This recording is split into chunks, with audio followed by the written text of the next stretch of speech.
30 मे पासून आमरण उपोषण सुरू होणार आहे मनोज जरांगे पाटील यांचे। याबाबतची एक महत्त्वाची बातमी आता बघूया।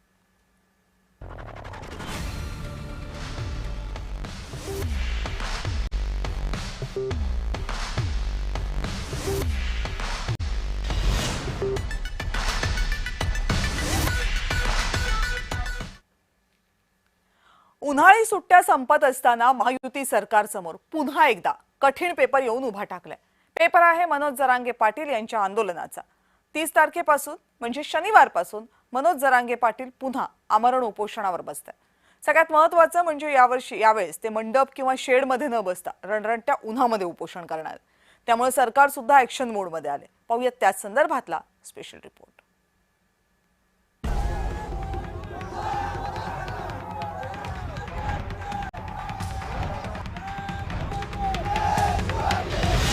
मराठा आरक्षणाच्या मुद्द्यावर मनोज जरांगे येत्या 30 तारखेपासून पुन्हा एकदा आमरण उपोषण करणार आहेत। कोणत्याही मंडपात किंवा शेडमध्ये उपोषण न करता मे महिन्याच्या रणरणत्या उन्हात बाच टाकून जरांगे आंदोलन करणार आहेत। रखरखत्या उन्हात मी हे उपोषण बाच टाकून करणार आहे। ना कुठलं पाणी, ना कुठलं जेवण, ना पायात चप्पल घालणार आहे, ना काय करणार आहे। माझ्या शरीरात प्रचंड वेदना आहेत। या जीवाला मी तरसायचं तरी किती दिवस। त्यामुळं जे होईल ते होईल। उष्ण घाताचा बळी गेला तरी देवेंद्र फडणवीसांमुळे गेला, सरकारमुळे गेला। गेल्या वर्षी सरकारनं हैदराबाद गॅझेटचा GR काढला होता। त्याची अंमलबजावणी झालेली नाही असा जरांगेंचा दावा आहे। सरकार फक्त आश्वासनं देतं, प्रत्यक्षात कृती करत नाही असा आरोप त्यांनी केलाय। उपोषणाच्या घोषणेनंतर मराठा आरक्षण मंत्रिमंडळ उपसमितीचे प्रमुख राधाकृष्ण विखे पाटील यांनी शुक्रवारी अंतरवालीत जाऊन जरांगेंची चर्चा करणार असल्याचं सांगितलं।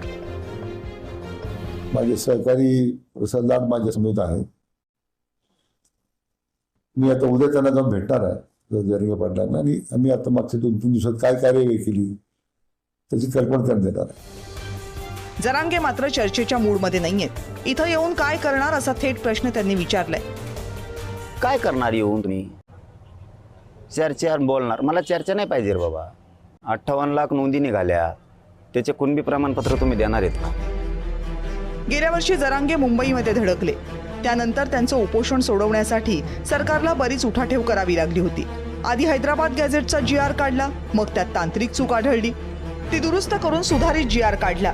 पण जरांगे या सगळ्यावर समाधानी नाहीयेत आणि म्हणूनच आता यावेळी सरकार काय हालचाली करतं आणि 30 मेच्या अगोदर सरकार जरांगेंना शांत करण्यात यशस्वी होतं का हे पाहावं लागेल।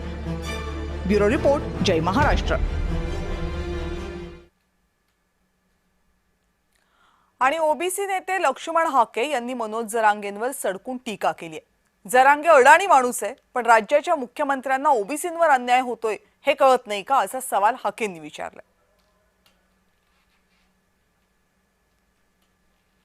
आणि मग अर्ध्या टक्क्यामध्ये जर मनोज जरांगेची सगळी शासनकर्ती जमात जर ह्या ओबीसी आरक्षणामध्ये समाविष्ट झाली तर त्याचा काय परिणाम होतो हे उत्तर मनोज जरांगेकडे नाही। ह्याला मनोज जरांगेतला ह्यातलं काही कळत बी नाही, आडानचोट माणूस आहे तो। पण महाराष्ट्राच्या मुख्यमंत्र्याला कळू नये, महाराष्ट्रातल्या मंत्र्यांना कळू नये, महाराष्ट्रातल्या आमदारांना कळू नये। जरांगेंची मागणी मान्य करायची करा, पण त्या मागणीचा परिणाम काय होणार आहे या प्रश्नाचं उत्तर लोकनियुक्त सरकारकडे आहे। एससीचं आरक्षण, एसटीचं आरक्षण, ओबीसीचं आरक्षण हे सामाजिक दुजाभाव असलेल्या लोकांसाठी दिलं गेलंय। हा म्हणतो ह्यांना 94ला आरक्षण दिलं, एका GRनं दिलं, एका GRनं दिलं आणि आम्हाला मात्र तिथंच ठेवलं। मग हे कुठले सामाजिक दुजाभावाचे निकष? अरे खुळचट माणसा, अरे नाभिकामध्ये जन्माला यायला लागतं, सुतारामध्ये जन्माला यावं लागतं, भटक्यामध्ये बेरड रामोशीच्या घरात जन्माला यावं लागतं, बेलदाराच्या घरात जन्माला यावं लागतं, मेंढपाळाच्या घरात जन्माला यावं लागतं, बंजाऱ्याच्या तांड्यावर जन्माला यावं लागतं। त्याला वेगळं सर्टिफिकेट द्यायची गरज नाही। अरे शेतकऱ्यांच्या प्रश्नावरती, गरिबांच्या प्रश्नावरती, मराठवाड्याच्या पाण्याच्या योजनांच्या प्रश्नावरती सहकार बुडवलं। इथल्या लोकांनी DCC बँका बुडवलेत। यांचं कायद्यानं वसुल्या करा सगळ्यांच्या आणि सर्वसामान्य माणसांच्या न्याय हक्कांच्या योजनासाठी जर मनोज जरांगे कुठं रस्त्यावर बसणार असतील, हमी भावासाठी, शेतीच्या मालाच्या हमी भावासाठी बसणार असतील, पाण्याच्या प्रश्नासाठी समन्यायी पाणी, मराठवाड्याचं पाणी याच्यासाठी बसणार असतील, ऊसाच्या दरासंदर्भात बसणार असतील, मनोज जरांगेच्या आंदोलनात लक्ष्मण हाके सहभागी असेल. राजकीय विश्लेषक रविकिरण देशमुख यांनी यावर काय भाष्य केले बघूयात. मनोज जरांगे पाटील जेव्हा जेव्हा असं आंदोलन सुरू करतात तेव्हा त्याला पाठिंबा तात्काळ मिळतो, कारण बेरोजगारांची संख्या प्रचंड आहे आणि कुणबी प्रमाणपत्र मिळाली तर ओबीसी मार्फत म्हणजे ओबीसी कॅटेगरीतून मराठा समाजाला शिक्षण आणि नोकऱ्यांमध्ये आरक्षण मिळेल असं साधारणपणे सर्व तरुणांना वाटतं.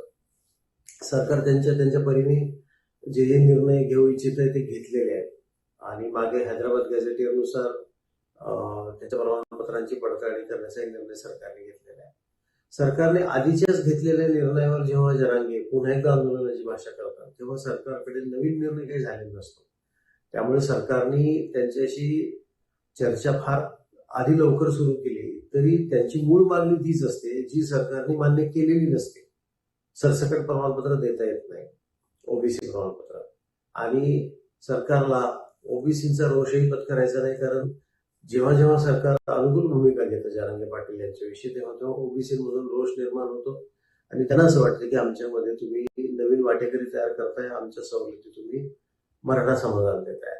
आणि त्यांना उत्तर म्हणून लक्ष्मण हाके ताबडतोब आंदोलनाची घोषणा करतात हे मागे दिसून आलेलं आहे.